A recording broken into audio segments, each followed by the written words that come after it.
এখানে র্যালিতে সমবেত হয়েছি। আমরা আমাদের রাঙ্গামাটি জেলা বিএনপির সভাপতি এবং তালুকদার দীপু দাদাকে জেলা পরিষদের চেয়ারম্যান নির্বাচিত করায় আমরা রাঙ্গামাটি পৌরজাসাসের পক্ষ থেকে এবং সমস্ত ইউনিটের পক্ষ থেকে আমরা আজকে এখানে র্যালি পরবর্তী সমাবেশ করছি।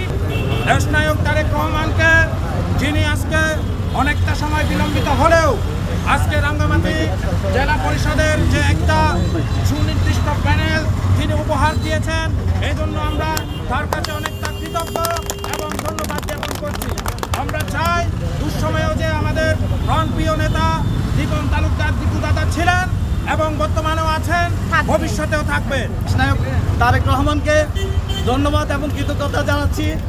তিনি যে বাংলাদেশে রংধনু 7 রঙের যে সমৃদ্ধিশালী এবং বৈষম্যহীন যে দেশ গঠনে ঐক্যবদ্ধ হয়ে সবাইকে কাজ করার জন্য আহ্বান জানিয়েছেন এবং তারই প্রেক্ষিতে তিনি একজন যোগ্য, একজন সৎ এবং যে বিগত 17 বছর ধরে ত্যাগী এরকম একজন যোগ্য নেতাকে জেলা পরিষদের চেয়ারম্যান হিসেবে ঘোষণা করেছেন।